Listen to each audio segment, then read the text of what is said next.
So thank you, Flor, so much for being here. I'm so excited that you're here. Oh my God, I can't even begin to tell you. Your book. So this is your third book. Yeah. Right? I want to make sure I get that correctly. Yes, it's my third. Yes. This book was so fun to read. Yeah. I can't tell you. Yes. And I tried not to scribble in this copy just because I wanted to keep it like all nice and intact.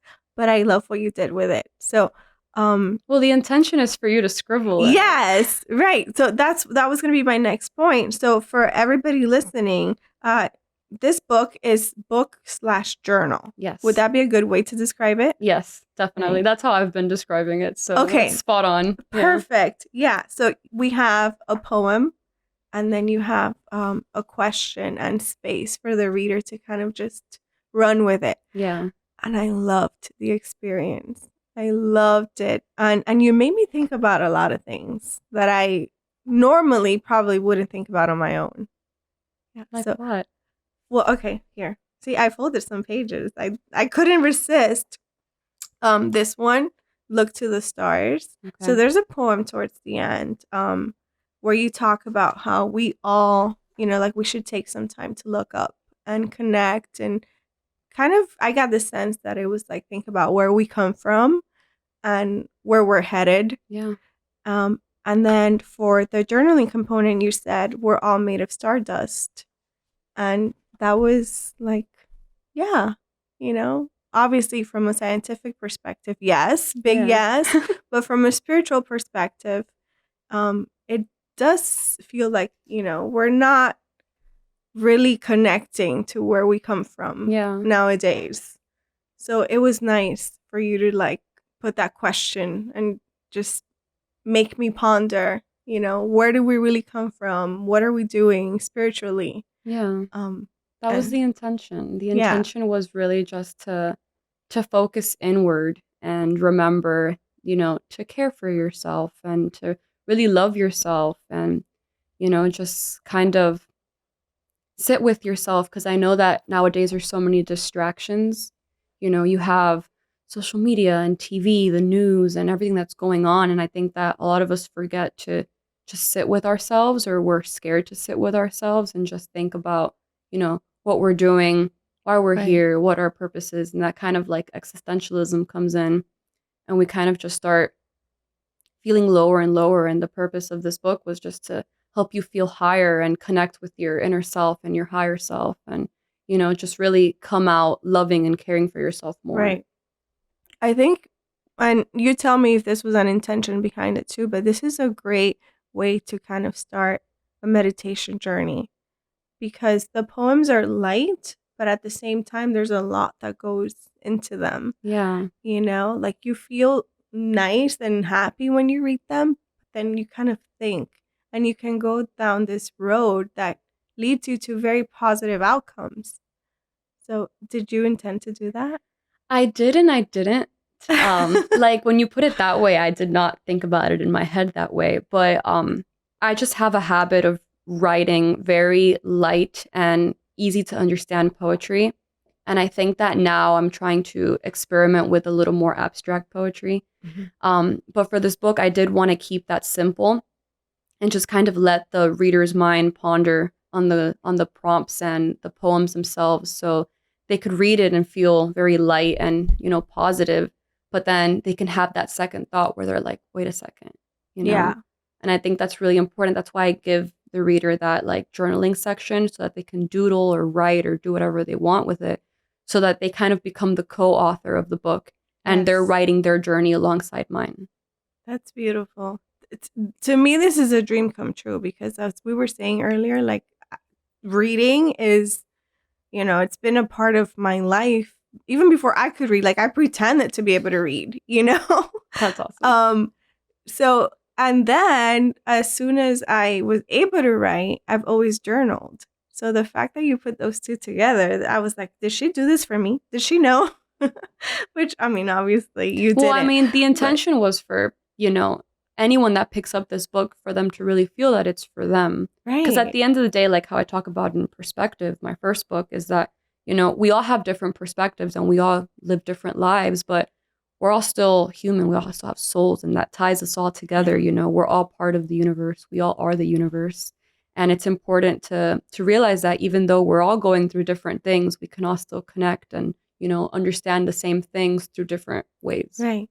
Yeah. I mean, no matter how different we are, there are universal laws and, you know, themes in humanity that we can't escape from. So why not connect and share that experience as opposed to feel so, you know, alone in the world. Yeah. This was such a joy to read. Would you say that this is mainly aimed for women? So that's a great question. I write that in the dedication at the very beginning. I do write that this is a book for everyone. Mm-hmm. And I do think that that's true. I don't think that self-love and self-care should only be aimed at women. I think that men need that too. And it's interesting to see how a lot of self-love and self-care nowadays is aimed towards women. But I do think that this is a book that can be for absolutely everyone. Yes, there are poems that are specifically for women, like the one of the womb, and you know, just like more poems that are centered on the woman experience, because I myself am a woman. But definitely the overall book is meant for everyone that just needs a little self-love and self-care. Right. Yeah, I got that too. I mean, when you first pick it up, the artwork is absolutely beautiful. And the colors, it's very calming. So you think like, okay, this is for women. But once I got through it, I realized, and so many people can benefit from this of all ages, not just, you know, specific age group. Yeah. I really wanted to make it as universal as I could. Right. Yeah. How long did this take you? So I'll run through that process with you. My sister, a couple years ago, gifted me a sacred self-care oracle deck from the brand Goddess Provisions, which is like a goddess box. Do you read tarot? I've done it. I've kind of just fallen off of it, but I did read tarot for a while and just kind of do readings and stuff. But I do think I lean more towards oracle cards. So can you like tell me? Yeah, so because I'm very new to all this stuff. So Bex was just here. Oh yeah, and she kind of explained it to me. I'm not 100%. Yeah, so I mean, I'll explain what I know. I'm sure that there's going to be a bunch that I'm missing, but there is a difference between oracle cards and tarot cards. Tarot is kind of more like the I don't even know how to explain it. It's still kind of new to me too. It's just completely different in the sense that tarot cards, you have like these different suits, and you have like the high priestess and the wheel of something. Right. They're more like universal symbols. Yes, symbols. That's the perfect way to put that. And then oracle decks, they can be very different. So I have two decks that I mainly use, and one's just like animals, and then the other one's like just self-care little blurbs. And that's kind of the way that I use oracle cards, and the way that I used them for this book was that I had all of them, and I would just pull out one. And for the self-care ones that my sister gave me, I would just use whatever action it was there. So for example, it would be like, take a bath. And then I'd be like, okay, well, I guess I need to take a bath and like decompress that way. And just different things like that, or make yourself a home cooked meal. And I really pulled a lot of inspiration from that. So the way that I wrote Nourish Your Temple, Embrace Your Glow was that I really wanted to dedicate some time to myself and focus on my own self-care, because I felt like that was lacking.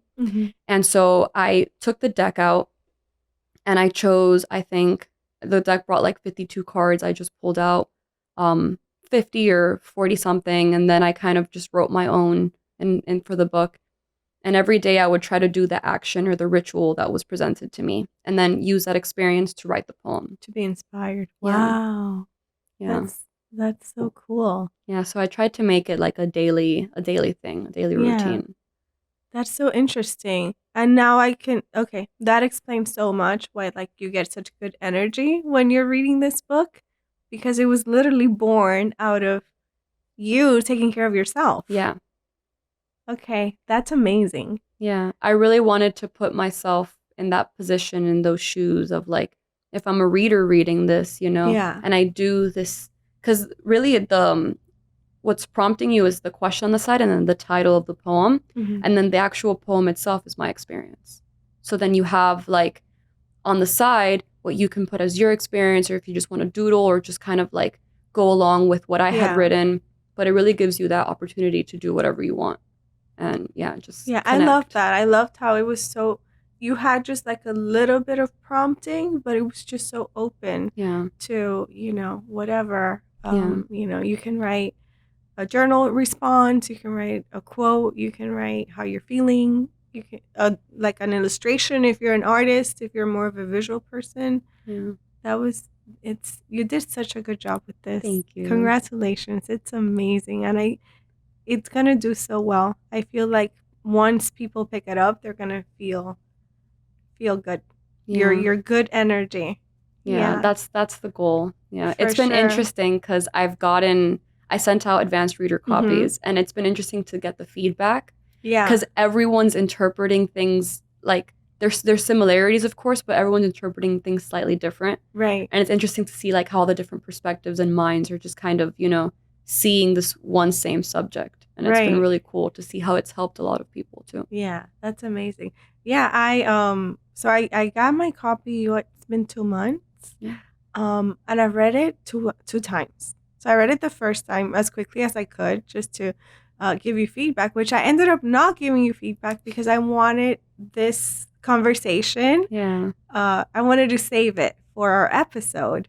And then I read it a second time, and I really took my time, and I read it alongside my journal, and it was such a nice experience to go back to what I was saying before, to have that juxtaposition of a light poem with a heavy subject. It was very, very good. Thank you. So when did you figure out you wanted to write? So I've always loved reading, and I've always loved writing. I think the first experience that I can remember really diving into writing was through writing lyrics. And I had this little lyric book when I was little. I was probably like 8 or 9 years old. And I had this guitar, this fuchsia pink guitar that I never learned to play. But it was a Christmas gift. You had me at pink. Oh yeah, it was beautiful. It was like very vivid pink. And I would just like strum it, obviously not playing any notes, any chords. And I would just like write lyrics to it. And they were silly little kid lyrics, but that really kind of just started that love for writing. And then when I went in school, I remember very vividly in 3rd grade, I was prompted to write a sequel to a book. And so we had just finished reading Edgar Allan Poe's A Tall Tale Heart. That's my favorite Poe story. I love Poe. I haven't read a whole lot of his stuff, but everything that I have read, I've absolutely loved. That one and another one that's not as famous, but The Pit and the Pendulum from him. I haven't read that one. You have to read it. I read The Cask of Amontillado, and I loved it. I've read something else I've read. Can't remember right now, but the Tall Tale Heart. But what a great teacher that in 3rd grade she or he had you reading Poe already. Because I taught high school for about 11 years. That's and cool. I taught all the grades, but I always had 9th because it was my favorite. And every year, every time we would start Poe, a lot of kids would be like, "Who's this guy?" And I'm like, "How did you get to 9th grade? I never met this genius." Yeah. Kudos to your teacher. Yeah, I'm still in touch with her. Oh my God. What's her name? You don't remember? And it's been so many years. I follow her on Instagram. That's pretty much what I mean by I'm in touch with her. But yeah, you kind of know that she's okay. Yeah, I know she's around. But don't worry about it. If she's listening, congratulations. I know that recently I just reconnected with the teacher. I just don't remember if she was my 3rd grade teacher, but Miss Yama, if you're listening. Yeah. So much love for everything that you taught me, and Miss Blanco too. Miss Blanco was my 1st grade teacher. And till this day, I still consider her like a second mom to me because she really took care of me. That's amazing. Are they? Do you know if they're still in the classroom? Yes, they are. They're still in the same school. And I went to visit a couple years ago, and I remember that I just like the Miss Yama now, she was my I'm pretty sure it was third grade. I think she was my third grade teacher. Yeah. I'm like not 100% sure, but I'm pretty sure at the same time. And she's now working in the office. So she's like an administrator now. And I'll DM her on Instagram and be like, hey, when can I go visit? Aww. And then she'll like get me in, and then I'll visit like all my old elementary school teachers like Miss Febles and Miss Blanco and Miss Jackson. That's amazing. Well, to Miss Blanco, Miss Llamas, I'm so appreciative of everything that you do, because obviously you helped, create this amazing young lady. And from a teacher's perspective, I know how hard it is. So, we need good teachers, and it's great whenever they get the recognition. Yeah. I've always loved school, and I'm definitely like still in touch with a couple of teachers that really made an impact in my life. A lot of them were women.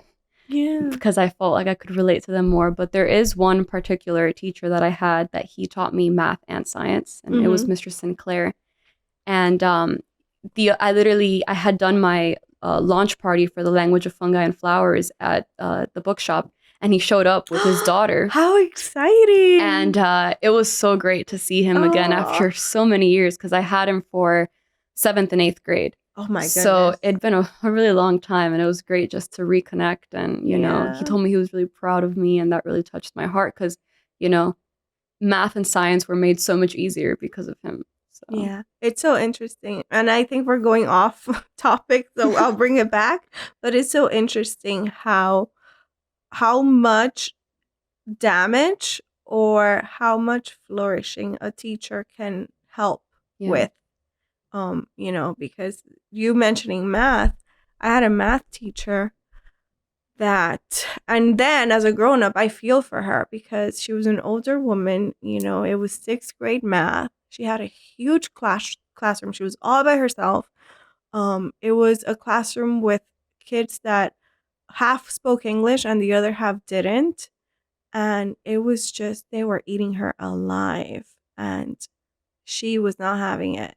And I hated it. I hated not her, but like the class, the dynamics. Yeah. And it was just, it did a number on me. Like after that year, I did math like just because I had to. But it totally severed that relationship I had with the subject. So yeah, teachers are, if you're a teacher and you're in the classroom, be aware, be cognizant of the fact that you could really be helping someone or really creating an issue for the future. Yeah. And I'm so glad you had good experiences. Yeah, I'm very grateful. Very grateful. It really kept my love for school going. Yeah. So back to my original question. Yeah, so 3rd grade, I had to... Sorry. No, you're good. You're good. So I had to write a sequel to A Tall Tale Heart. And it was like a partner project, but the person that was partnered with didn't really do anything. Classic group. Yeah. Human interactions. Yeah. So I really just like went to town, and I wrote, I think it was like 6 or 7 handwritten pages, and then the teacher told me that it was really good, and that kind of just like, I was like, wow, this is cool. I can do this. And then I really just dropped off writing. Like I would write papers and stuff, essays for school, and I loved that. Yeah. I loved writing essays for school. But I didn't really get back into writing for fun purposes until I was in university. Mm-hmm. And my freshman year, I had this teacher, Miss Johnson, and she taught literature and English, just like your required writing classes. Right. And I had to write a whole paper about black cats and superstition, and how, that was a subject that I chose. Oh, okay. And what a cool topic. Yeah, no, that was a subject that I chose. And I had to literally spend almost the entire semester just researching black cats and superstition and why they're treated the way that they are now, and how black cats are actually good luck in different places. And then that kind of really opened the door again to just writing for fun. And at home, I was journaling a lot and writing poetry and really getting into that. And so I started, I was 19, and I started just collecting all these different poems. And then it wasn't until I was a junior or a senior in university that I'd gone to New York with my boyfriend, and we had gone just spending time in New York, and then it kind of hit me. I was like, I need to write a book. And it'd been something that I'd thought about for a while, and I'd even started like kind of writing perspective, but I dropped it. It became real. Yeah, it really hit me like, this is my purpose, is to write and to help people with my writing. Yes. And I felt so enlightened. I was like, wow, like I was you found the way. Yeah, I was 21 years old, and I was like, wow, like that's such a blessing though, that at such a young age you had the mindset and the maturity to acknowledge that that's what you needed to do. Yeah, that's amazing. Yeah, it was amazing. It really was. And then we got back from New York, and COVID was already happening, so everyone was just kind of isolated already and quarantined and stuff. And I really just like sat on my bed, and I started really going in and writing perspective. And I would spend so much time, hours a day, just sitting there writing it. And then it came out, and I remember posting about it on social media, and it was the first time that I'd ever mentioned anything about writing or, a book, like writing a book. And it was interesting because people were like, "You've been writing a book this whole time?" Like, people were so confused. They were like, "Wait, is that Flor? Like, I don't even know who this is." Because the first picture I posted, I was covering my face with the book. Aww. So people didn't even know. But it really just like, once perspective was out there, it just opened that gate. And the idea for the language of fungi and flowers came days later. Yeah. That's how creativity works, right? Yeah. Was it scary though to like have people read your your thoughts, like your everything? Yeah, it was very definitely a vulnerable experience. And self-publishing too was, Yeah, tell me about that. So I originally sent the manuscript for perspective to Andrews McMeel, which is like a really big poetry publishing company, and other little smaller companies. And COVID hit, and I never really heard back from anyone. So I was kind of in this state where I was like, do I keep sending out my manuscript? Do I just decide to self-publish? Right. And then I don't really know when it hit me, but I was like, you know what? I'm going to self-publish. And so I started that journey. And it really was a journey. There was a lot of ups and downs. That must be so daunting. I can't even imagine. Yeah, it was. I have, I think, 8 or 9 proof copies of perspective, which are totally different, just because I couldn't figure out the formatting and the margins and all of that. Like, what was going to be the cover? Was it going to be just this in white and black? Or was it going to be like a vivid color? Was it going to be like a very colorful pastel?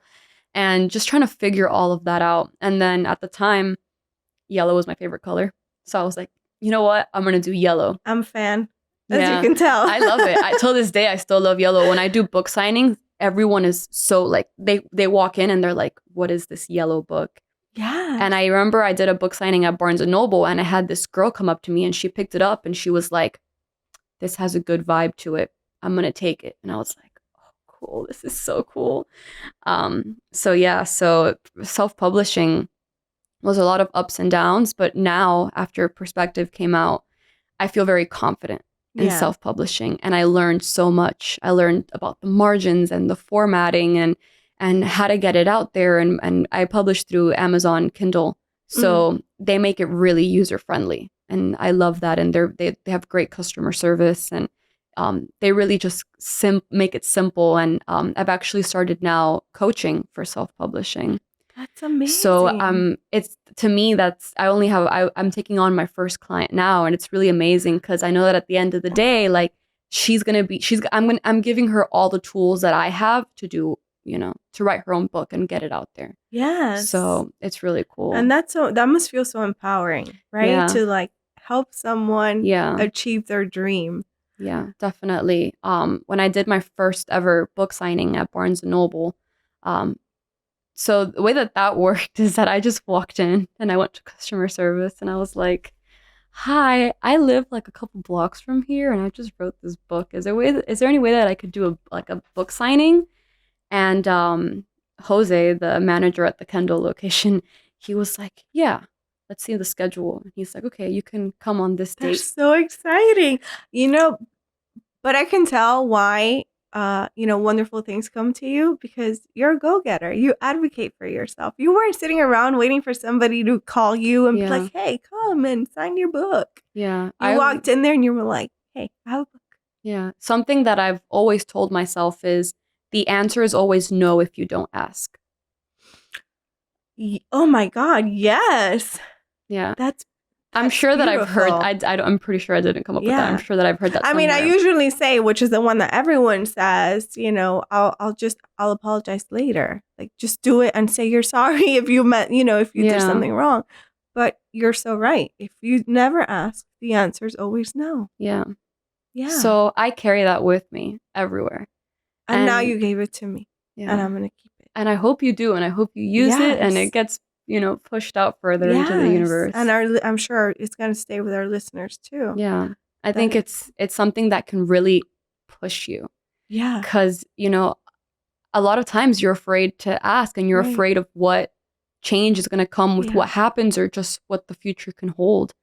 But if you don't do that, if you don't take that step forward, you're going to be stuck in the same place. And you're going to be waiting around. A lot of times we are the ones that give the no. Right? Yeah. Has that ever happened to you when you've struggled and you're like, it's not going to work. They're going to say no or whatever. And then you finally take that step and that person or that situation goes, of course. Yeah. I've experienced that. I was the one putting the limits. I was the one saying no. Yeah. When that wasn't the case. Like how much anxiety and struggle would I have saved myself if I had just, asked. Yeah. When I thought of the idea for the language of fungi and flowers, I remember thinking to myself for weeks, this is too niche. No one's going to read this. This is way too niche. I have to do so much research. Well, and I kept putting barriers.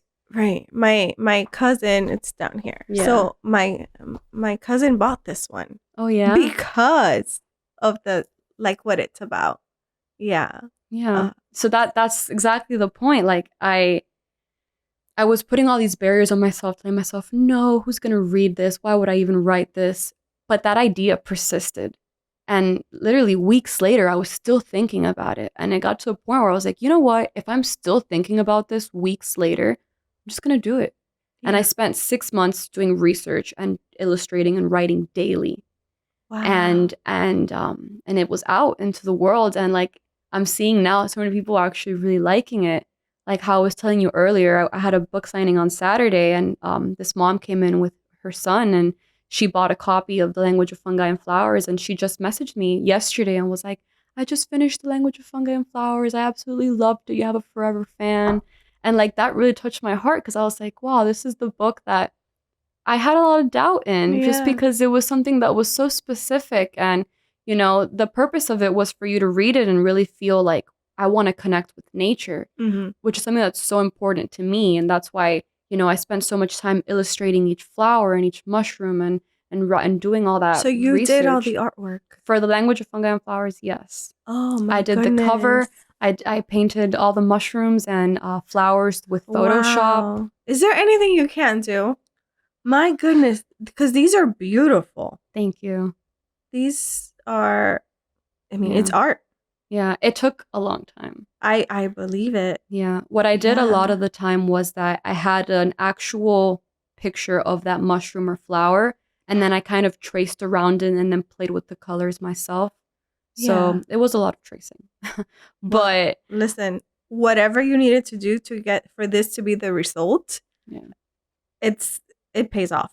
These are beautiful. They're just amazing. I can't wait to read this one. Yeah. It's been really interesting because it's also the first. Like no one else has ever written a poetry book about mushrooms, first of all. Like I tried looking into it. Yeah. There was poems about mushrooms by different authors, but it was a standalone, just the one poem. Same with flowers. And there was this anthology of poetry of flowers that was collected from a bunch of different poets. But no one had ever sat there and done just dedicated a whole That's so interesting. So what made you choose fungi and flowers? So growing up, I did not like mushrooms, the ones you eat. I was just very grossed out by the texture and I just wasn't a fan. I would say that I was allergic. I was just oh, I'm allergic to mushrooms. I can't eat them. And then as I got older, I'm very grateful that my parents, they just taught me to be open to eating anything. Mm-hmm. So I started, like just trying different things, and I finally got around to trying a mushroom as an adult. And I tried it. I think it was like a portobello mushroom, and it was just like, "Oh, this is good. And it's so healthy for you, and It there are is. so many Yeah. benefits. And I just slowly started really loving mushrooms, like just like they're, in fiction, there's so many mystical and magical properties to them, and in real life there are so many mystical and magical properties to them. And um I watched this documentary called Fantastic Fungi, Oh, and it's a great documentary, and it just that's was so eye-opening because it talks about how you know mushroom, they can literally, through mushrooms, trees can send nutrients to their offspring. And you literally, every step that you take, you're stepping on thousands of miles of mycelium underground. And the fact that they bring life, and they also bring death, and there's this versatility to them, this duality of like chaos and order. And I was like, wow, like they're such a interesting yeah. species. And it was really cool because in the documentary they talk about how, you had plants and, mammals, and then you have mushrooms, and they're like their own category, and fungi in general just have their That's own thing, and true. they're really intelligent, but we can't communicate with them, so we're just like, oh, it's just a mushroom. But they're really intelligent. Like they can send nutrients, and they can literally, I don't even know how, it's just a whole subject on its Yeah. own. And I just got really fascinated, and so I started doing all this research for the book, and I learned about so many different species that I didn't know. And before that, I would just like go on little hikes, and I would look for them, and I'd be like, oh, look, there's one right there. And my sister's a travel nurse, and she lived in Washington and Oregon, and just like the mushrooms that grow out there in the West, oh my God, Yeah. they're so cool. Like just like the shapes that they take, and their colors so vivid. There's one that I talk about in the book that's like blue, like very fluorescent blue. And there's just, I think it's a really cool subject. That's amazing. I did not know all this. I'm going to watch that documentary. It's really good. Yeah. That's so interesting. So you can find inspiration anywhere, I guess. Definitely. Right? Yeah. That's so cool. And then to go back to perspective, how would you sum this one up? So I would sum it up as my coming of age poetic journey.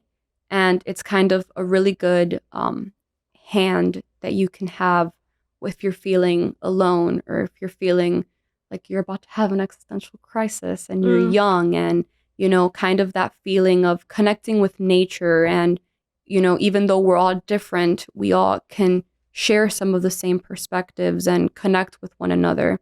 I actually had a reader reach out to me, and she said, hey, I just read Perspective, and I want you to know that it really helped me when I was feeling really lonely, and like I didn't have anyone around me. I felt like it was a good book to kind of help me get, back into that love with myself and connect with others. And it was yeah, it was really just me trying to figure myself out and find myself through poetry. Right. And I just was like, you know what? Maybe my journey can help someone else that's, going through that as well. Yeah. Yeah, because there's a difference between solitude and feeling alone. Yeah. Right? Yeah, and we definitely don't want to be in that place. Right? And I talk about that in Nourish Your Temple, Embrace Your Glow, to, appreciate your alone time, and use it productively. And, at the end of the day, like, we have ourselves, and that's so important, to have that really good, healthy relationship with yourself and your mind, and to love yourself and care for your body and your mind and your soul, because no one else can read your thoughts. No one else knows exactly what you're experiencing. Right. So it's so important to have that connection and that love and healthy relationship with yourself. Right. And get to know yourself. Yeah. Right? Like, definitely. Don't wait for someone to tell you who you are. Yeah. Spend some time with yourself and figure out who you are and what you like about yourself and what you don't, and what changes you want to make. And I think that's so important, because nowadays, like, there's so many trends and, people are following that. And not everyone, of course, but there is, that. And I think it's so important to just like sit back and be like, okay, who am I? Right. And that's really what, perspective was for me, just kind of looking back at all these poems that I'd written from 19 to 21 and being like, I really found myself through writing and through poetry. And, maybe someone else can find themselves by reading this. And it's been really good. Like, it's still the Nurture Simple Embrace Your Glow hasn't come out yet, but Perspective is still like the book that most people go for. Right. And visually also. Like, I love the visuals you create within your books. Thank you. It's so nice. It's so artistic. Yeah. So I worked with this beautiful, brilliant young lady named Naomi. And she, at the time, lived in Romania. I think she's in Paris now. And I met her through Fiverr. And I was just looking for an illustrator for Perspective. And I stumbled upon her work. And I was like, wow, this is it. I was in love with her work. So I can see why. Yeah, she's extremely talented. She's getting into animation now. And she's really cool. And so I literally just sent her my poems. And I was like, you have complete and utter creative freedom to interpret these poems however you want and illustrate them. I gave her no direction. I was just like, because I think that for me personally, creative freedom is so important. Yeah. As an artist, like just being able to really just dive in with no direction, being like, okay, this is how I interpreted this. This is how I feel. Right. And so I just told her, I was like, you read the poems, you write, you illustrate whatever comes to you. And I just told her, I was like, the poem Perspective, that's going to be the cover. Mm-hmm. So really, give that a lot of focus. And when she started giving me back those illustrations, I was like, wow. I was amazed. Amazing. Yeah. She's very, very talented. Yeah. And her vibe goes very much with yours. Yeah. Because it's very minimalistic, but still like strong in its message. Yeah. Yeah. It's such a perfect partnership. I can't wait to read that one too. My goodness. So you brought up journaling a little bit. Do you have a set practice that you go for? No. I journal when I feel like I really need to sit down and journal. And before Perspective came out, I was journaling every day. Mm-hmm. And that was another way that I was kind of helping to figure out my purpose and like really just like sitting down with myself, getting to know myself. And I was just like writing down my day, everything that I did daily. So like if I went to go see a friend, I'd be like, I went to go see a friend today. This is how I felt. Yeah. This is what we talked about. And just kind of like capturing the moment of every day. I think they call that memory keeping in your journal. Yeah. Yeah. That's actually one of my favorites. Because you can start off with something simple like, I went to see a friend, but then that can really take you to where your mind needs to go. Yeah. And help sort out whatever it is that's bugging you. Yeah. When I was journaling a lot, I started practicing Luminomancy, which is the art of reading your incense smoke. And it's really cool. I like now whenever I light an incense, I like read it, but I don't write it out, and just kind of seeing like, if it's going in a certain direction, it means that your life is stable. Like if it's just flowing up, if it's kind of puffing around, then there's a little bit of chaos that you need to, sit with and tackle, and just kind of doing that. And at the same time I was doing tarot. So like just writing down like all these messages. And I was talking to someone recently about how tarot and Luminomancy and all these different, crystals and all these different, sacred and spiritual things, it's not that these things have the magic power to, they're just tools that you use to further explore your mind and your thoughts and your own spirituality. And I think that was really cool. It's definitely something that I want to get back into. I had never heard of that. Yeah. That is so cool. Did someone teach you? I don't know if I think it was when TikTok came out and I downloaded it. And I was spending way too much time on TikTok. I had to delete TikTok. I was like, this is way too time consuming and distracting. But it did teach me a lot of different things. And I learned about Luminomancy there. And I was just like, this is cool. And then I actually started doing my own research and like, you know, looking at articles and stuff. And I was like, obviously, you know, it's what your mind's eye interprets, but it's interesting to see how that can be used as a tool to just go further into yourself. Yeah. Yeah. Yeah, I think that's a huge misconception when it comes to all these things, that it's like they're telling you, and no, you're just seeing something that's in your subconscious that you need to address. Yeah, that's with Nourish Your Temple, Embrace Your Glow, like you're reading these poems and these prompts, but you know, that feeling and that learning is coming from your own perspective. Exactly. Yeah. It's so interesting how the writer and the reader kind of come together to create a new version of what you initially wrote. Yeah. That's so cool. Yeah, I think it's really cool that you're co-author. For sure. You're writing as I'm writing, basically. Yeah, exactly. Such an interesting experience. What advice would you give to someone that's not like a journaler or a reader? How would they get started? So I actually had this conversation recently with my boyfriend. We were at doing my. Is he a reader, journaler? No. No, he's not. And we were doing I was at my book signing, and he was there to support me. And he was just like walking around the store trying to find something to get that reading flow. He wanted that spark. Yeah, and and I told him, I'm like, honestly, you just need to find something that sparks that love and that you know opens that door to reading or to journaling. And you know, it's important to be open-minded and being, because the thing is that he was telling me, he's like, oh, it's hard because I just have the title and like the book description, like I don't really know what's on the inside. Good point. And it's true. Yeah, definitely true. But I think it's important to, what I like to do is I like to open it and read that first page and see if that hooks me.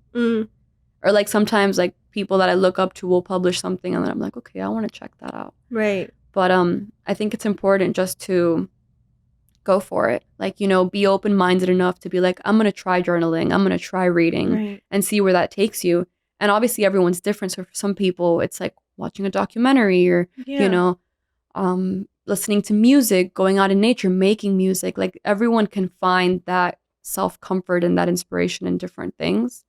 But I think it's just a matter of keeping an open mind and trying something new. I think it's important to, I think in Miami and in South Florida in general, since we don't have seasons, a lot of us tend to, you know, stay the same in a way. Yeah. And I think that it's important to grow and to change and to learn as you age. And yeah. That's such a good point, because it does feel like, you know, the outside, the weather, the environment is not reflecting the passing of time. Yeah. So sometimes we don't really notice, you know, like we'll say that super cliche, like, oh my God, like the New Year's here. Yeah. Like it went by in the blink of an eye. And it really does. But if you live in a place where you don't really experience seasons, you do feel like you're on pause. Yeah. Time hasn't really. I mean, right now it's winter and it's like 80 degrees outside. We're melting. Yeah. So, yeah, I mean, I think that seasons are so important because we're supposed to, I think, in a way, change with the seasons and grow. Right. Yeah. And, yeah, I think that's just really important and cool. Maybe that could be your next book. Yeah, I'm actually working on my next book. You are? Yes. Can you share? The wheel never stops turning. So I have two things that I'm that are in the works in a way. I'm working on my first novel. Ooh. And I'm really excited about that because I've already created the cover, and the few people that I've shared it with, they're like, that's like the cover draws me in. And oh my God. I don't think it's going to be ready for a long time just because maybe it will. I mean, I've been working on it every day. I'm on chapter 7 now. I don't know how many chapters it's going to be, but I have the outline. I'm letting it flow. Okay. And it's actually my third draft. Oh, wow. So I have started it and then started it again with like a new document. And then this is my third time that I'm starting it. And I feel like this time. Is it? Yeah. Because Can you tell me what it's about? Sure. Like just like the topic. You don't have to go too into it. It's about this girl that she is in awe of nature, and she's living in this place where, you know, there's all this talk about this magic forest. And and she explores this forest every day, and she's found no magic. But then, you know, one day something happens and it forever changes her perspective. Yeah, I know that word follows me around. Oh my God, it's like full circle. Yeah. Okay, I'm really excited. Yeah, there's definitely Alice in Wonderland vibes to it. Yes, and self-discovery and connection. Okay, I'm ready. I'm ready for that book to come out. Yeah, I'm so super excited. Yeah, and then I am working on another poetry book that is extremely different from any of the poetry books that I've ever done before, because I'm really diving into abstract poetry. Mm-hmm. So more of that. I have to read this a couple of times because I have no idea what is the message. Just happened. Yeah. Yeah. Because a lot of my, I was talking to an artist friend of mine that lives in New York, and his name is Giuseppe. His artist name is Kovaskaj. And he's really into poetry. And that's something that we've connected over. And he told me once, he was like, I love your poetry, but it's too simple. You need to like explore and like see other genres of poetry. Push yourself. Yeah. Yeah. And I was like, you know what? I accept your challenge. And it's been interesting to see how my poetry's grown and gone in a very different direction than I've ever been accustomed to. And it's just, I think, a really good way to keep growing within the genre. Yeah. I love that story because you took the comment and you used it in a way to propel you forward or in a different direction. Yeah. Well, the way he told me too was very like, you know, pushing and comforting. It wasn't like a negative comment. It was like what you're doing is already great. Right. But maybe you should explore this because it's so different and you're so used to writing simple. Like, what if you try abstract? Because I think that you do simple and straightforward so beautifully. And when we say simple, we don't mean it in a negative tone as in like, oh, anyone can do it. No, I just mean that it's been stripped of all the fluff that we associate with poetry, which turns actually a lot of people away from poetry. That's true. Because it really becomes so muddled and it's hard for you to connect with it. So I think the way you write poetry is just so amazing. Thank you. But I'm excited to see that new side to your art. That's so cool. It's been really interesting so far because I've written stuff that I look back and I'm like, because I like to write in the moment. I typically carry with me a notebook, or I have so many poems on my phone, or like in my car I have a journal. And if inspiration strikes, like I'm pulling out a piece of paper or a journal or typing it on my phone and writing that poem. And I was in New York when I had my first abstract poem. I was riding the subway and this inspiration came to me and I wrote this lengthy poem. And then I read it back the next day and I was like, where did this come from? It was so abstract and so different from anything I'd ever written. And I was like, whoa, this is cool. It's so different. And I think that I've leaned towards simplistic poetry just because growing up, like I love Dr. Seuss and Shel Silverstein and those really rhymey poems, which hold such a special place in my heart. And I just kind of kept that flow going. And it's interesting that you say that, you know, people are often, you know, deterred from poetry because I had someone comment and they told me Perspective is a great book to get into poetry because it really just like stripped away all that fluff. It's like a gateway into, okay, poems don't need to be this whole like, I have a headache, what the heck did I just read type of experience, you know? It's like a song. Exactly. Yeah. Yeah. And it's interesting because whenever I do book signings and people are like, oh, I don't read poetry, and they kind of like go to walk away, I'm like, wait, but this book, if you're interested at all in the genre, like it can, you know, get you more interested. So, it's really cool. And I think that it's important to, you see nowadays, like a lot of very simplistic poems, like a one-liner. Right. And I think it's interesting to see that my poems, some of them are lengthy, some of them are short, but they all have that simplisticness to them that anyone can read it, no matter how old you are, no matter what level of a poetry reader you are. And it gives it that universal feel. Yeah. And even though it has a simplistic, you know, language or field, there's so much depth into what you're tackling. So I love how those two things are juxtaposed. Yeah. I mean, you're obviously a master. You've cranked out 3 in what, 2 years? Perspective came out in January. Perspective just turned 1. My goodness, and then I've amazing. Just kept it going. Yeah. So I published 2 books in 1 year. And then, But it's, it's such an inspiration that you felt like, okay, I've mastered this. I'm going to try something new. Because usually people are like, okay, I'm in my zone. That's it. This is where I'm at. I'm setting my tent. I'm comfy here. Yeah. But not you. I want to keep growing in my writing and see where it takes me. That's why I'm diving into fiction and writing a novel, because I've always loved to read novels. And it's something that I've always wanted to dip my toes in and see how my brain will, create, and how my soul will, pour itself into these pages. I'm so excited for that. Yeah. That's going to be super, super fun and cool. Yeah, I'm super excited. Oh my goodness. So what is your, take me through your day-to-day practice in writing. What does that look like? Because you have, you're not just, I don't want to say you're not just a writer, but what I'm trying to say is you don't just write. You have so many other things. Like you have the band. There's so many hats that you wear. Yeah. So how do you keep the inspiration going? How do you have the structure to be able to do this? That's a great question. I wish I could give you a more straight up answer. I wake up in the morning and the first thing I do is write. Okay, maybe not the first thing. I wake up in the morning, I look at my phone because it's a bad habit.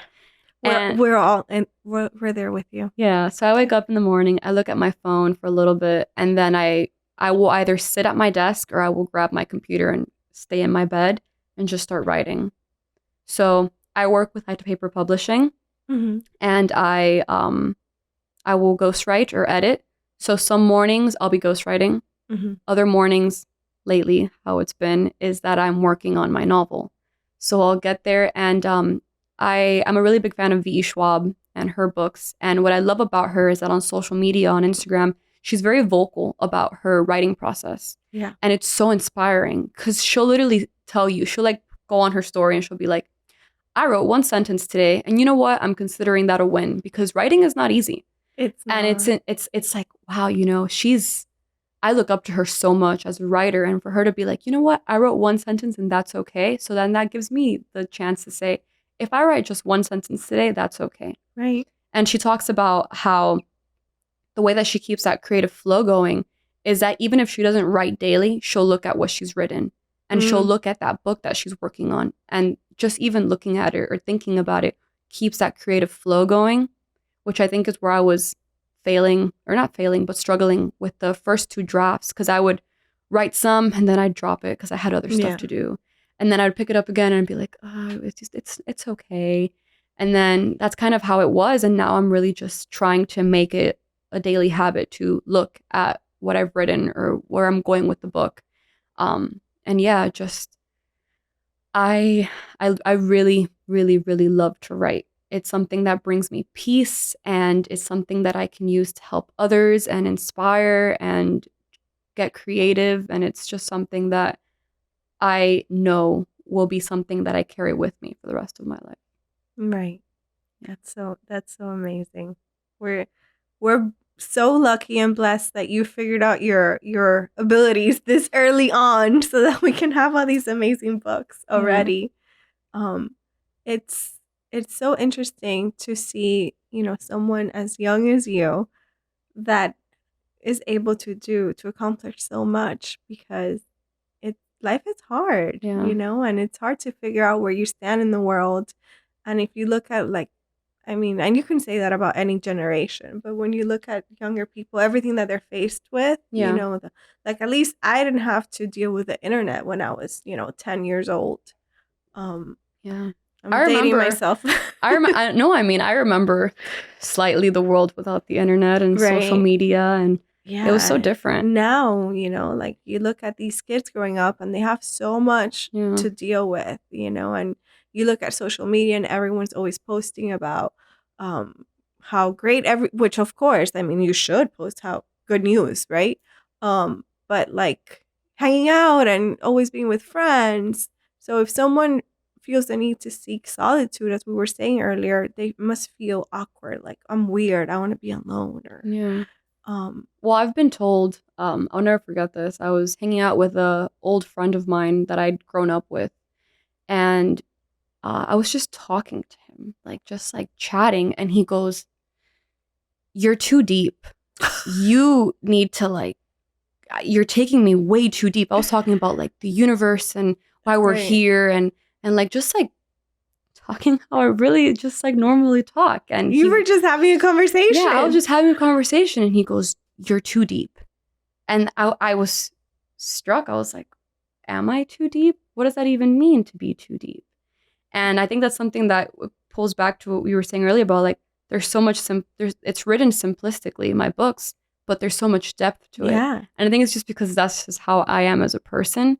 And I think it's important to go inward and to dive deep within yourself and the world we live in, because if not, then you're kind of just, there, and you're not aware. Yeah. And you're not even aware of who you are, your potential, what you could be doing that could be fulfilling.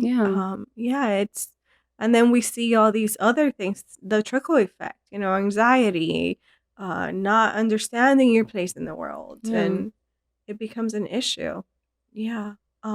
I wanted to talk to you about advice for writers. We kind of touched upon it with journaling, but I feel like that's more like a self practice. What about writing as a professional? I say just start, just do it. The way that my brain works is that I am an editor, so I edit as I write. I can't help it. That's amazing. It's a good and a bad thing, because then it's sometimes, I can see how it could be bad. Yeah, because it sometimes stops that creative flow. And lately I've just been trying to write and not edit as I go. But I think it's important to just start. And,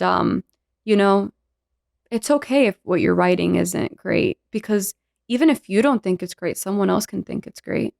Or if you think it's great, someone cannot think it's great, but then another person can be like, wow, this was amazing. Yeah. And I think it's just really important as a writer to just write and to tackle that fear that you may have about, is my writing even good enough? And sometimes I started writing just for myself. I wasn't necessarily planning on putting it out in the world. And then I realized, I was like, no, you know what? I do want to put this out and, inspire others. And it's been interesting because I have people tell me, they're like, oh, I want to write now and see where that takes me. And I think writing, whether it's for yourself or for anyone, it's a great way to just get creative and explore your mind and where it takes you, whether it's something really real or just a fantasy land that you want to create.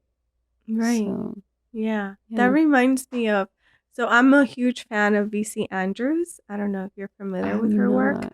So she wrote a lot of books about, they're novels, but it really goes into human psyche and all these things. So her most famous series is called Flowers in the Attic. I've heard of that. I'm sure you have. It's super, super famous. But I think that book, if I remember correctly, was turned down 40 times. They told her no, this is awful. You're not, no. And she just kept at it. And it's about having that discipline and that strength to keep going. Right. Yeah. Yeah. And push through, know. And, I mean, my favorite author of all time is Paulo Coelho. Yeah. I love his books. And what's amazing about his books is that these are all, I mean, obviously it's in the fiction category at the bookstores, but these are all real stories that have this mystical element to them, this kind of supernatural element that, because we can't see and so many of us haven't experienced, we're like, oh, that's not real. But he said it, and I've watched a lot of interviews that he's done about how all of his books, they come from either an experience that he had or an experience he was told about. And I think that's so powerful. So interesting. Yeah. So I was watching this interview that he did, and he was talking about how The Alchemist, which is the book that really brought him into the light. The one most people are familiar with. Exactly. Yeah. That was his 80th book. Or no, I did not know that. That was one of the later books that he wrote. And he'd had all these other books already published, and, but that was the book that really put him in the limelight. And I was just, I remember I listened to that interview and I was like, wow. Can you imagine if he had stopped? It would have been exactly. Like, well, no one cares about this. It's just about keeping going. And I mean, he talks about it in his books that he discovered, that his purpose was to write, even if he wasn't getting the recognition that he deserved at the time. He just had to keep writing. And that I relate to that so much because I'm not a best-selling author yet. That's I was going to say yet. Yeah. It's coming. It's on my vision board. Oh, it's coming. Yeah. I see it. And like, I don't really see myself stopping writing, even if, I continue on. I mean, I love the self-publishing journey. There's so much freedom to it, and being able to be like, I made this book. Literally, I was the one that put the formatting in, and I didn't print it, but I really was the one that like decided everything for it. And I have a list in my journal of like different topics that I want to cover and write about. And I can see myself in the long run, just like 10 or 20 years from now, like, oh, I'm working on this book now, and keeping that door open. And it's interesting because I really feel like I have 3 passions, which is writing, helping others, and music. And I've been with the band Leather and Lace I was one of the founding members, and I started when I was 13. Oh, I love that. So I was a baby. Yeah. And when our first album came out of original music, like the songs on there were very childish. I was young. I was writing those lyrics at like 13, 14, and we have a new album coming out. And it's so interesting to see the growth lyrically and the growth musically too, because it's no longer just like pop rock. It's like this alternative, very deep lyrics that kind of get you thinking, but it's such a jam. And you're just like, I want to listen to this again, and it gets stuck in your head. And I really see myself down the line just like writing, and then hopefully like coaching people and self-publishing and writing and helping people to edit, and just music, and keeping that like that triangle balance. And because those are the 3 things that really I feel are my purpose and help me and make me happy. It makes a lot of sense because they're all connected. Yeah, it's all creativity and connection. And you help people through music, and you help people through writing. So it makes sense that you can flourish in all 3. Yeah. I can definitely see why you're so good at it. Thank you. Yeah. It brings me a lot of joy. It really does. I'm so happy. Yeah, that's amazing. Can you tell us like quickly the main difference between like self-publish and approaching a publishing house? Yes. So self-publishing, you basically have 2 roads you can go down. One is the one that I did, which is you do everything yourself, from editing to formatting to putting it out, to creating everything for the book, that's structure. And then the other route that you can take is that you hire an editor, you hire a formatter, an illustrator, and you kind of pull in all these outside sources, but you're still the one clicking the button, submitting that manuscript to whether it's Ingram Spark or Amazon Kindle Publishing, and you're the one putting it out in the world. With working with a publisher, first of all, you're getting a lot more recognition because most likely these houses are going to be marketing you and, saying, hey, we're this big company, this book just came out under our name. But with that, there also comes a lot of limitations to creativity. Really? And so there's this author that I follow. I know her first name is Alex. I can't remember her last name, but she is young. She's, I think, like a year or 2 older than me. And she published a kid series. And she was talking on her Instagram the other day about how she had no control over what her cover was. And she was just like told, this is your cover. And luckily she loved it. But when she said that, I was like, whoa. I would have never guessed that's how it was. I don't think that's how it is for everyone? But I think that there are definitely, because they have it happens. Yeah, there's a market that they're trying to reach, right?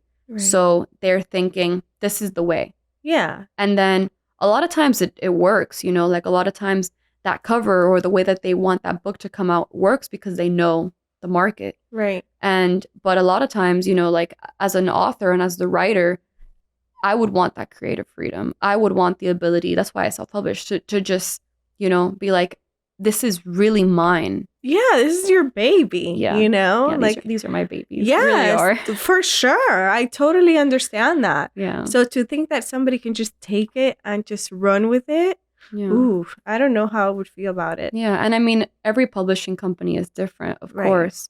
But like, and I mean, I haven't worked with a big publishing company, but the publishing company that I work with as an editor and a ghostwriter, they give a lot of creative freedom. Yeah.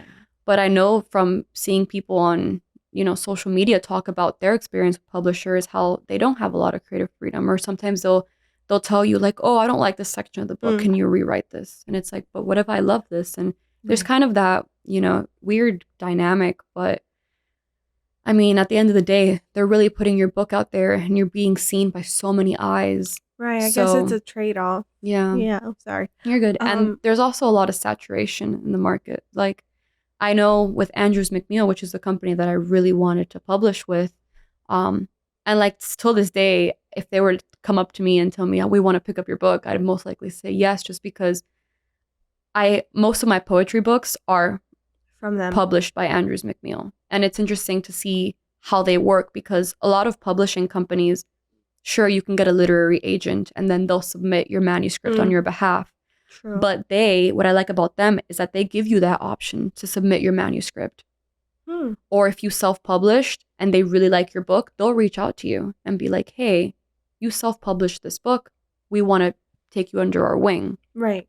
So I think that's really interesting because, you know, they're probably getting so many manuscripts on a daily basis because they give the people the option to submit. Right. Versus with other publishers, it's like you're either with a literary agent or you submit a proposal and then maybe. Right. They'll want to see the rest. Yeah. Yeah. Can an author make profit through publishing? Yeah, they can make profit through both ways. I know that with a publisher, they do get a lot of the royalties. And with self-publishing, yes, the company that you publish with, which in my case is Amazon, they do take royalties because they're the ones actually printing the book. But you can definitely make profit off of it. I have a habit of really like investing in my books, and like right now with Nurture Simple, Embrace Your Glow, I have a Welcome to the Self-Love Club box that I'm... Yes, I wanted to talk to you about that. Yeah, so I've invested a lot into getting all those materials, my time, because I'm hand making all of the sage bundles and writing letters to everyone that buys a box. And, you know, I'm not seeing a tremendous amount of profit financially, but that's okay with me because the book is getting out there and this box is getting out there and people are being able to, you know, focus on their self-care and self-love. And I know that down the line, I will see that in abundance come back to me, everything that I'm putting out there.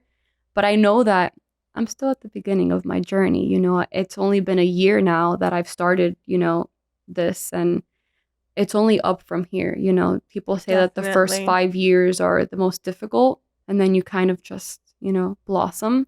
And I'm excited to see what happens and how I continue to grow through all of it. So. Me too. I'm excited to see where all the amazing places this is going to take you. Yeah, I'm really excited too.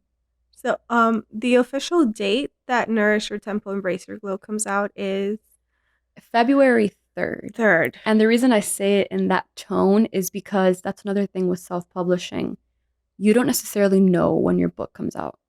Oh. Because you submit your manuscript and it's everything ready. Your cover's ready, the book description, the price, if it's going to be distributed to, you know, distributors and all these different things. And once you hit that submit button, you're kind of on standby. And you'll get an email randomly. Like I've gotten one, I think it was for the language of fungi and flowers. Yeah, it was for the language of fungi and flowers. I was setting the date, right? June 5th, because it was a World Environment Day. And I wanted to have like this, you know, this big launch talking about nature and the importance of nature and connecting. And suddenly it's May 31st or May 30th. And the book is out. Oh, you're like, no. I was like, no, because with perspective, it took so long. Like I submitted it on December 28th and it came out January 2nd. Oh, I see. So I was like, okay, so I got to plan ahead and give it really time. Yeah. And then it came out so early and I was like, oh, so the aim is beginning of February. I would really like February 3rd because I was born September 23rd. So that 2-3. And oh yeah, okay, I get it. So like February 3rd. And then the number 23 just has a lot of meaning to me. So yeah, that's the goal is February 3rd. It may come out earlier, it may come out a little sooner, and that's the one thing with self-publishing that's a little shaky, but it's okay, because what's so beautiful now is that we have the internet, and we can be like, hey, things happen, but the book is out early or the book is out late. And, as long as people are understanding, I think it's okay. Right. Yeah. I'm sure. It's give or take a couple of days. It's not a big deal. Yeah. And I mean, you can pre-order it now and you'll get it way before that date, because I'm already shipping out pre-orders. Nice. Just because I want people to be able to at least have a glimpse of it before it comes out. Because that's another thing with self-publishing, is that once it's out, that first day, it's so important to get reviews on there and purchases, because it boosts your ranking. And the higher you go on that list, the more people can see it and get, recommended it. And it's interesting. And I didn't know that with perspective going in, that it was so important to get reviews on that first day. So I was not aware of that either. Yeah. There's a lot of, give and takes with self-publishing and with publishing with a company. It's just a matter of like, which one do you want to choose? They both have their downs and their ups, but which one what's is right better for you? Exactly. Yeah, what's right for you. That makes sense. That makes a lot of sense. I am really hoping to do a book tour for this book. Yes. So ideally I want to start like more south and then make my way up to like Broward County. And if I can go further, that'd be great too. Like I have a really good friend of mine that I met through poetry. And she was talking to this store owner in, I believe it was Ohio, about me having my book over there.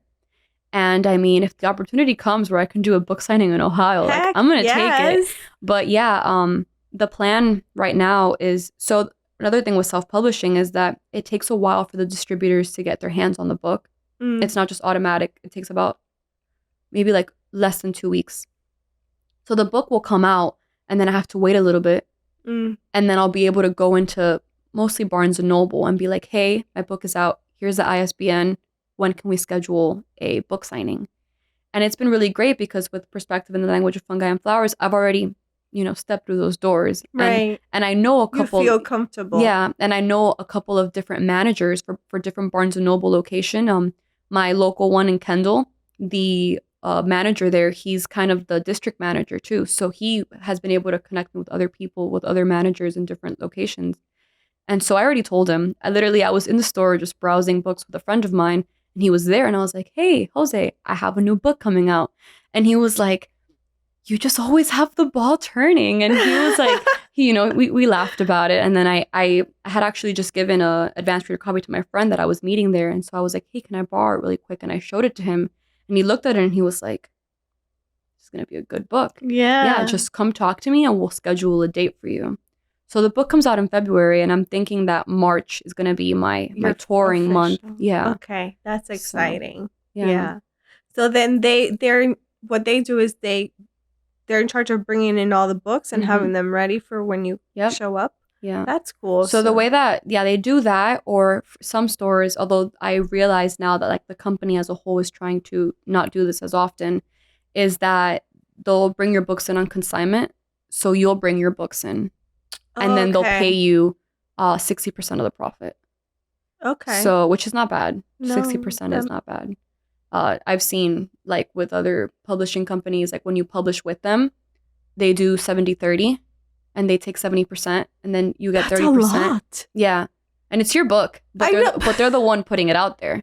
So that's another thing with like publishing companies that you don't really know until you're like, sitting there with the contract and you're kind of working through this. But yeah, so they'll either do that, but mostly now they're trying to order your book and then you just come in and you sit and you just sit there and you look pretty and you try to bring people in with your eyes. That's at least what I do. And it's been funny because I've had people come up to me and they're like, where's this section? And they think that I work there. You work there, yeah. And I'm like, at least for the Kendall Barnes & Noble, I've been going there since I was a little girl. Like I would. So you can help them. Yeah. So I've literally been like, oh, well, that section's over there. And then I'd be like, are you interested in poetry? Like, I'm an author. I'm doing a book signing. And like, it's funny because there's a sign that says like author book signing. Yeah. But then some people don't read it and they just think that you work there. And I think it's interesting. I remember when I did my first ever book signing, I was so nervous. And it was on consignment with Barnes & Noble.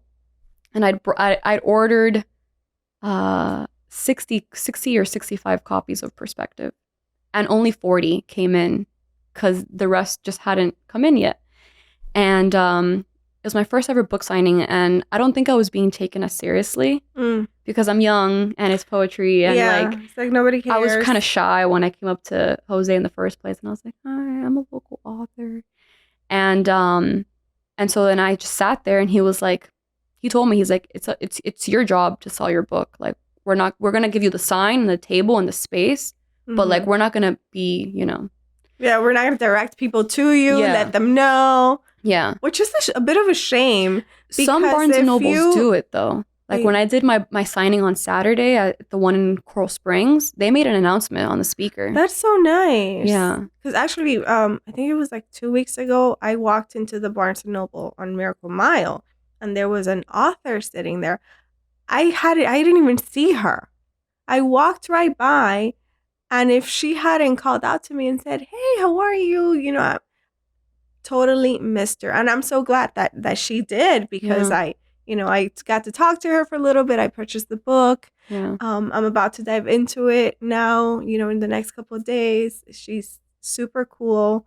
But I wish they had something, you know what I mean? Or at least like when I walked in and somebody said, hey, welcome to Barnes & Noble, they would have also said, by the way, we're having an author event today. Just like a little tidbit to kind of help the person, sitting there with their books get some attention. I was talking to Aldo about this the other day because I was like, what if I just buy on Amazon like one of those big like chalkboard signs? Oh my gosh, yes. And just put it in the front and then I'll take it with me when it's time to leave and then I just write on it like author inside today or something. And he was like, that's actually a pretty good idea. And I'm like, or you can have Aldo or someone else like at each entry point going like, hey, by the way, we have an author here today. Yeah. So it was really interesting. So they sat me by the if you've been to the Kendall location, they have it's 2-story, but I don't remember. Yeah, it's 2 stories. So they put me right next to the escalators, which was a great spot. Like every time I do an event there, I ask, I'm like, can you put me by the escalator? Because by the front, I saw an author, they're doing a book signing once at the front, and people just kind of like because right you come by. In like you're flustered, you're like, okay, I'm going to this section, I'm gonna go grab my coffee. Yeah, you're kind of like in the zone. That's what happened with this lady. She was in the front, but off to the side, so I totally missed her. Yeah. So they put me by the escalator, which is kind of like the middle of the store, and it was really interesting because people were very intrigued. I had just like so many copies. I had 40 copies of Perspective sitting there, and I'm just there. And this was when masks were required, so I was just like with my mask on, and it was getting really hot. They can't even see you smile. Yeah, you're like here, like yay, I was I'm like here. Yeah. And I wore this what I consider my lucky shirt because I have a really good friend of mine that she started an art company, and it's called Infused Karma, and she's a beautiful person, and she made me a custom painted shirt with like these little birds on them, and one of them was like a little author bird holding a book, and then one of them was like a music bird, and I wore that shirt as like my good luck shirt. And I had people ask about the shirt, and they were like, oh, that's a cool shirt. And I was like promoting her business, and then I was like, hey, like I'm an author, I'm here signing books. And I learned if anyone's listening and then they're talking about they want to do a book signing event and they're self-published, don't stand, which is a mistake that I did. At first I was standing right next to my books. Maybe that's why they thought you worked there. Well, they thought I worked there when I was sitting. Oh. Yeah, they thought I worked there when I was sitting down. But then I was getting tired of standing, so I sat down, and then it was so wild to see how many people actually came up to me afterwards when I was sitting down. And it was really cool, and I actually sold out of those 40 copies. Yay! And literally I had like 2 copies left on the table, and then I get a notification on my phone, and it says, your box has just been delivered. And I was like, oh, the extra 25 books are here. And my parents were there supporting me, as they always do. And my dad was like, do you want me to run home? Because I live like 10 minutes from that Barnes & Noble. He's like, do you want me to run home and get that box? And I was like, yeah, let's do it. Like, why not? I've already been sitting here. Like, that momentum was going. I met so many wonderful people that day. And he brought those books in, and I sold out of them again. That's all amazing. Those books sold out. And how did that feel? I cried. I would too. I cried because I couldn't believe it. I was just like, wow, like, you know, you did it. Yeah, I did it, and I felt so fulfilled. And I was just like, wow. And I met so many wonderful people, and I got to share my story. And because of that first event, I had this I spoke to this mom, and she was like, oh, my son wants to publish, but he doesn't know how. And so I wrote my email on the back, because she was buying the book for her son. And I wrote my email on the back of the book, and I was like, if he ever wants to publish, like, tell him to reach out to me and I'll help him. And he actually reached out to me last year, or back in June or July, and I helped him publish his book. And his book is out there now. And what's his name? His name is Keanu Joaquin del Toro. Okay. And it's a poetry book, and it's called The Eve of Our Generation. Wow. Yeah. Okay, so we'll also link him down below, so people can check him out too. So it was so interesting because he just emails me, and I had forgotten about this, and I'll get back to the book signing, but he emails me and he's like, hey, so my mom bought your book, and you wrote your email on the back about like being able to help me publish. And so yeah, he reached out to me, and then I started my own little poetry publishing company, and I published an anthology, and that was in there. And then he was like really my first client that I took on. So he published under like this little publishing company that I made called Indie Earth, and he's been the only one so far. But he was like, I really wanted to publish with like a publisher. And I was like, well, you know what? Like, I don't have a problem with like starting this little business. And he published, and like his book says like Indie Earth on it, and he says that he's a published author. And it's because, you know, I was like, you know what? I don't mind. Like, I'll look into it. I'll look into the whole business I love how background. nothing limits you. How you just go, okay. Yeah. I mean, I think it's because I think I get it from my dad, because we came from Cuba, and I was born over there, and he was like 21. I was born there too. Yeah. I came when I was 2, so I don't really remember a whole lot, but I went back when I was 5, and I remember that it was like so drastically different. Bad. Yeah. I remember that my mom had to braid my hair so I wouldn't get lice, and I had to pick flies out of my, like, the cake I was eating, because there were just flies everywhere, and I had to pee in the grass, and I remember that being very traumatic. I was like, I don't want to pee in the grass. I was 5. I would love to go back now and just see the nature of it, and see my homeland, because I haven't been back, and obviously I've never been back. Things are so bad over there. Yeah. But yeah, my parents came to this country. We won in Bombo. So my mom came with the like ticket, and we won our flight to the United States. And my dad got here, and he was working with like some family, and then out of nowhere, like I don't remember how it happened, he was working for a fire extinguisher company, and then he left and he started his own. And till this day, like that's what he does. He owns a fire extinguisher company, and he does like fire safety and stuff. And that was such an inspiration, because I was like, wow, like we came from very little in Cuba, and then he owns this business, and that's really what maintains like our family. And it was just like, maybe I have that entrepreneur blood inside of me. And I mean, when I was a survivor. Yeah. And I often think about that, like, especially when I'm feeling like a little bit down, or like a little like questioning my ability to do things. I think like if you look back at our ancestors, we're descendants of people that are survivors, that push through. So it's in us. Like we can all do it. We can all do it. And I'm so happy you share that story about your dad, because we have a lot in common. So my dad also, he came here in a boat. He risked his life. That's like a whole other episode. But he was a civil engineer in Cuba, but he knew that he obviously didn't speak English, so he kind of like had to learn a trade. So he learned how to make glasses. And when he got here, he got a job at a factory making eyeglasses. Yeah, that's cool. And he loved it so much. He was so good at it that he opened up his own optical, which is it. He sold it many years later, but it's still open today, servicing an entire community. That's amazing. And I have here, like, for people, people listening. I'll describe it. I have here in a frame, I don't even know what the name of that thing is.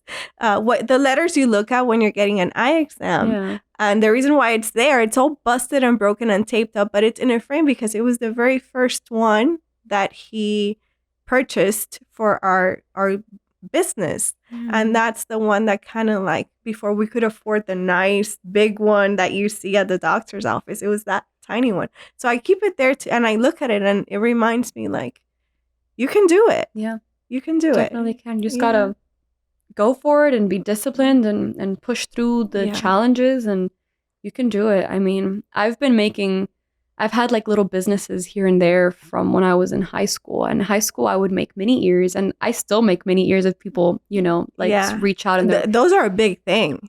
Yeah. So I remember I've always loved Disney. Like if I were to have like a trivia that I do and I'm really good at, it's Disney trivia. And I was just making ears for myself, really, like just making mini ears for myself. And then I had this friend that was like, hey, I'm going on a trip. You make me a pair. And I was like, yeah.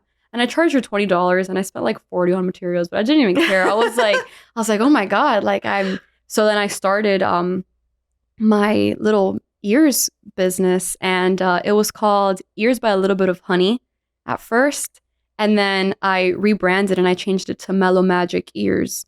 And it's funny because I actually had someone that I went to high school with reach out the other day, and I didn't even have her number saved because it's been so long and I'd had so many phones since then. But she was like, hey, are you still making ears? Like, I want to buy a pair for my best friend for Christmas. And I was like, yeah.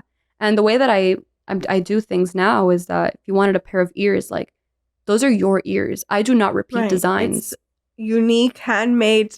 No one in the world has one like yours. And I tell people, I'm like, if you want a design that I've already made, like I'll make it similar, but I want everyone to have their own unique I love ears. that.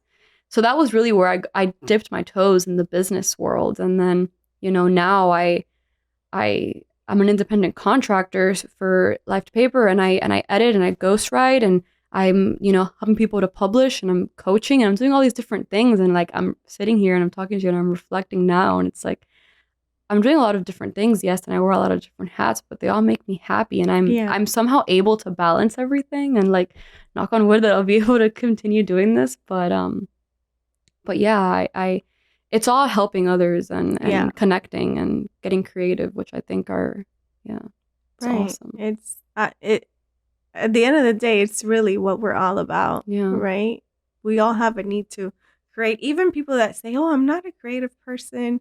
You may not paint or write, poetry, but I'm sure there's something that you do in your life that takes creativity. Yeah, you say that, and I think of my sister, because my sister says that she's not an artsy person. And my sister is really the reason I wrote Nourish Your Temple, Embrace Your Glow. And I'll get into that in a moment. And she says that she's not very creative and stuff and artsy, and she's a nurse. And but growing up, like, she really taught me a lot of the things I know today. And she would be creative and artsy with me because I was a kid. And I look now and she says that she's not creative and artsy, but she's creative and artsy in the kitchen. And she cooks amazing meals and such unique things, and it all tastes so great. And I'm like, you are creative. Like, that's your outlet. That's your way of, Right. So yeah, it doesn't have to be writing or painting or creating music. Like, it can be anything.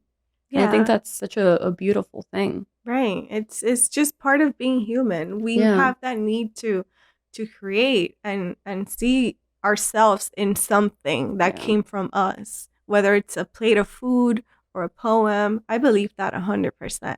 Yeah. We're creative beings. Definitely. For sure. Yeah. It's like something with the soul. Yeah. That's like, it soothes the soul, soul. I wouldn't call myself a creative person at all. But I mean, yes, you are. I'm like your sister. I wouldn't say that about me. But I do acknowledge that there are things that I like that are creative. Yeah. I wouldn't say I'm good at them, but I like them. Yeah, I mean, I love to like dip my toes into any creative outlet. I was embroidering for a while. I was painting for a while. Just like finding all these different ways to just get crafty. And that's really what the mini ear started as, just like me being crafty. And it brought me so much joy. And I mean, there are so many different ways to get creative. Yeah. So many different ways. But yeah, I wrote this book with my sister in mind because one, she gave me the Oracle card deck, and my sister and I are 10 years apart. Oh, So wow. there's obviously a big age gap, but we're really close. And whenever I got asked in school, like, oh, who's your hero? Who's your inspiration? I Your would always say my sister. sister. Oh, And like, I wrote this book with her in mind because I was like, I want this to be something that she can turn to. Because, there are different ways that you can read this. You can either just like open the book to a random page, or you can like go page by page or start in the back and make your way to the front, whatever you want to do, like whatever calls you to how to read it. And so I wanted to make this for her and like give her a way to, deepen her spirituality and really connect with herself and explore who she is and dive deep into that, into her mind, and, come out with so much love and yeah. self-care that is already there, but I know it can be brightened Right. and pushed forward. And I think that goes with everyone, not just her, but with myself. Like when I finished writing this, I felt so much more love and care for myself. And, that's what I want for everyone that reads this. Just like, because I know some people are going to be like, oh, I've already done the self-care and self-love stuff. But that's an ever-growing Yeah. thing. That's something that you never stop loving Right. yourself and caring for yourself. If you do, then, I think when you treat self-care as something on your to-do list, that's when you really need to do self-care. Yeah. Because it shouldn't be on the, do you know what I'm trying to say? Definitely. Like, it shouldn't be a chore. It Yeah. should be something that really, really helps you. That's how it was for me. Yeah. That's why I wrote the book. I was like, I need to focus on my self-care because I just felt like I wasn't caring for myself. Like I felt like I had my eggs in so many baskets that I wasn't really just like sitting with myself and doing like, what I want to do. So, Right.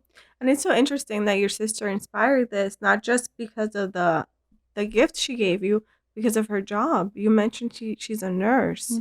That's such a difficult job where you have to give so much of yourself. Yeah.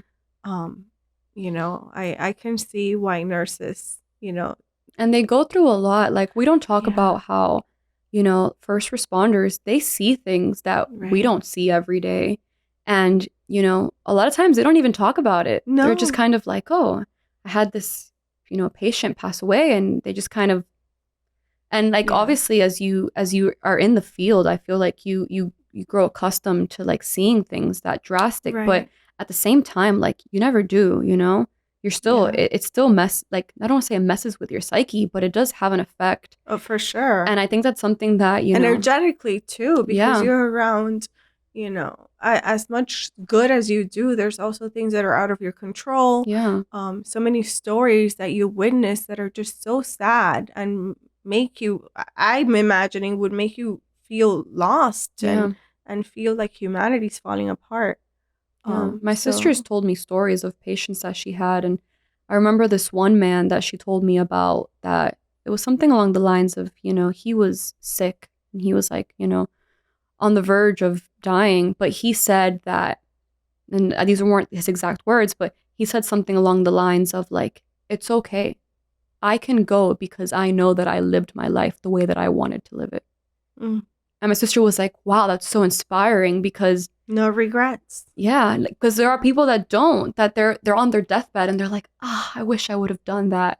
And that's something that I never want to experience. I really want to, like, even if I have so many different things going on, I want to try all these different things and, grow from them and learn and continue to evolve. Right. And I think that that's so important. And when my sister told me that story, I was like, wow, like, it's so important to go for what you want and to get your books out there, to get this podcast out there, to do what you feel like you need to do. And it doesn't matter what people say or what people think or what's going to happen after that, but you did it, That's such a good point, because I feel like sometimes we limit ourselves in a way to bring comfort, right? Like in my case, okay, like I'm a teacher, and for a long time I thought my life is just in a classroom until, life, and you have that moment where you're like, well, no, why am I limiting myself? Why do my skills only need to exist in this area? And it's true, you want to live a life that you are content with. I think that we're spiritual beings and we are the universe and we have so many opportunities to do so many different things. Yeah. So why limit yourself to one thing?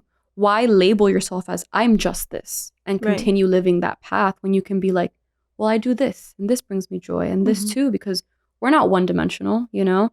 And I think it's so important to explore yourself and see like what you like and what you don't like, because there are so many different things that can bring opportunity and growth and involvement in your life. And maybe you're not doing that because you feel limited to just this one thing.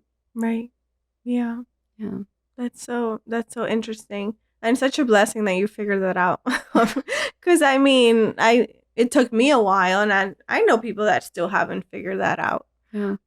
It's a process. Definitely. And everyone goes at their own pace. Everyone's on their own journey. Right. Yeah. Yeah. Yeah. That's so true. So true. Yeah. So before we end, I wanna talk to you about this book as a whole. Like, what would be like the one message that you want the reader to walk away with? That's a great question. It's a loaded question. Sorry. No, I know, it's okay. It's so important to love and care for yourself, because how can you love and care for someone else if you haven't, already filled your cup? How can you fill someone else's cup if you haven't filled yours? And it's really it's important to connect with yourself and your soul and spirit and the universe, and use all that knowledge and that love that comes from that to help others. And I think, and you really can't, you'll just, you'll be in a drought if all you're doing is giving and you're not taking a moment to give to yourself. And I think that that's so important. And that's why I really like the quote that I wrote at the back of the book that says, "The universe has conspired in such a way with all of the cosmos to create you. So please don't see yourself as anything other than beautiful, deserving, and absolutely magical." And when I wrote this quote, I really sat with it, because I was like, you know what? We're all different. We're all on our own paths. And it's so important to remember that we are created here with a purpose to do something, And it's important to remember that there's no one else like us. So we need to give ourselves that love and that compassion and that support and that care that we deserve, and realize that we do deserve that, And we're magical beings, whether we see it or not. I mean, sometimes we don't see it in ourselves, but others see it in us, or someone doesn't, and it's the same thing vice versa. And I think it's so important to remember that, it's crazy. The whole poem, because that's part of a poem. That's part of the Nourish Your Temple poem. Yeah. And if it's okay, I'll read it, because I think it's please. such a... I was going to ask you if that was your favorite poem out of the whole set. I love a lot of poems in here, because they hold so much truth. And I think that truth is something that's really important. It's important to be true to yourself and true to others.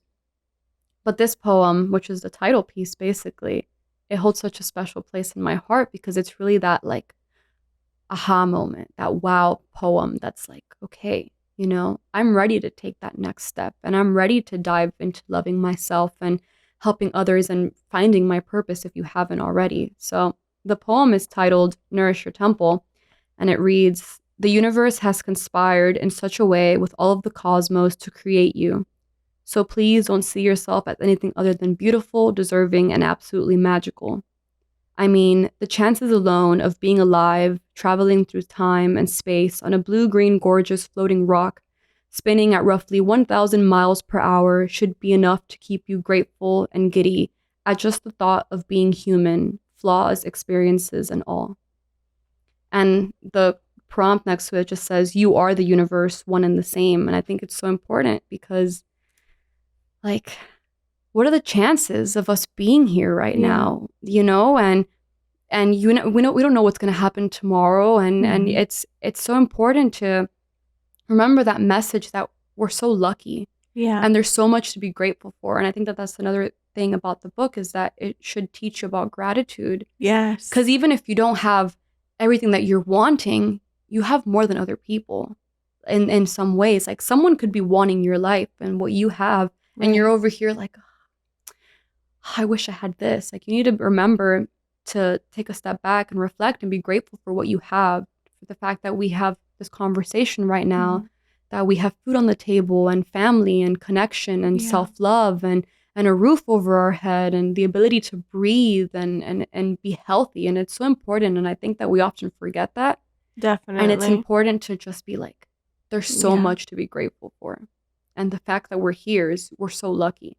Absolutely. When I read that poem, it reminded me, about everything that it says rings so true because, we take so much for granted, starting with our existence. Like babies are born every day. Babies are born all the time. It's so normal. But, and to people that are listening that are parents, especially, like, how hot, like, everything that has to happen for a baby, for that being to be here and healthy and thriving. I'm a person of science, but I also understand that it's not by coincidence. Yeah. A lot has to happen for you to be here right now. And your poem really made me think about that. Yeah. Yeah. We can simplify it, but it takes a lot. Yeah. Yeah. And I'm a person of science, but I really believe in the metaphysical. And like, we can only see just a small spectrum of what's out there. And I think that it's so important you really open your senses to experience that you can't see, but that you can feel, and that you can, just experience through this inner sixth sense that connects to your soul. Because, we don't really know what's out there, but it's important to keep an open mind and to think that, whether you're religious or not, like, have that sense of oneness with everything around us. And I think that that's so important, and it's important just to be open to experiencing and not shut yourself off. And that's something that I work on, is, not having fear over so many different things, and just kind of like, trying to push through those barriers and emerge a better, brighter, higher version of myself. That's beautiful. Beautifully said. So we wouldn't be Miami Lit if we didn't quickly talk a little bit about our city. So you grew up here. Yes, I did. What do you love about Miami? Oh boy. So I love that it's a melting pot of cultures, and you don't just see Hispanic cultures, which I was born in Cuba, and that's, like, that Latin root is always going to be inside of me. And but it's interesting because you get people from like different parts of the world here too, because it's such a tourist spot. And I worked at Build-A-Bear, and when I was in university, and I had this German family come in, and they were just like talking in German, and I started asking them questions about Germany, and like, it was interesting because, where else would you be that you're just getting all this tourism and all these people from like different ethnicities and backgrounds and experiences and perspectives. And I think that's such a beautiful thing about Miami, that there's a lot of difference, but there's a lot of, things that we get brought together with as well. And as much as I don't like that fact that we don't have seasons, I do like the tropical climate. Do I wish I lived in it? Maybe not, but it's definitely something that I appreciate, because I can, not have to worry about wearing so many layers of clothing if it's cold outside.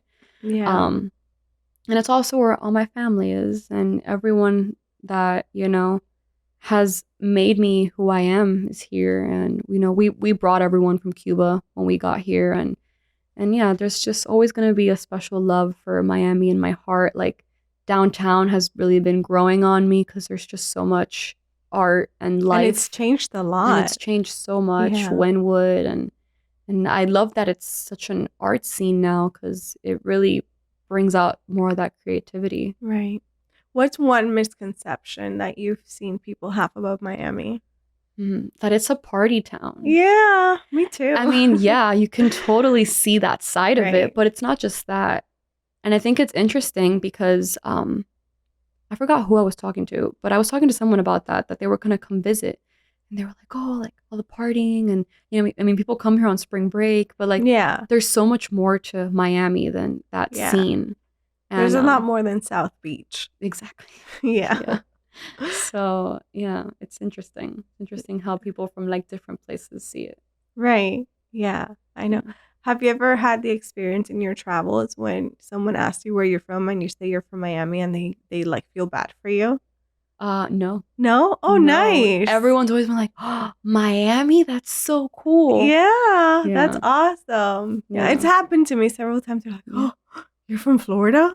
Oh, I definitely gotten the like, oh, you're from Florida, and then they like refer back to like Florida man and like all the craziness. But when I say I'm from Miami, I've always gotten like, oh, I want to go there. I hear it's so nice. Yeah. And like I've gotten asked, is it really as crazy as like people say it is? And I'm like, well, I mean, some of it is. It just depends where you are. Depends on where you go. Yeah, exactly. Right. But yeah, it's interesting. It's really cool. That's awesome. Yeah. We love our city, obviously. Yeah. Yeah. Well, thank you so much for coming and sharing with us and being so open. I'm looking forward to seeing everything that you do in the future. Yeah. I'm looking forward for everybody to pick up this book and hear what they have to say. I mean, just based on my own experience, I had such a wonderful time. And I feel like this is a book I'm going to revisit probably like once a year, just to like check in, get into that mental space that you created, because it's such a nice place to be. It's, it's relaxing, but also deep. It's not just a one and done book. Like you can go back to it and learn something about yourself you didn't do the first time. And I can also, for other teachers listening, I can also see how you could incorporate this into, if you're starting to teach your kids a poetry unit, or if you need journaling prompts, you can have them read a poem, and then there's just so much that can be done with this book besides just someone reading in their own space. I see this book just doing so many wonderful things. Thank you. I highly recommend it. Yeah. I can see this in doctors' offices, or even for therapists to create that conversation with their patient. Yeah. You did such an amazing job. Thank you. I hope you're very proud of yourself. I am. Because you have a special one. Thank you. Yeah. So we'll have everything linked down below so everybody can reach you, and I can't wait to have you back.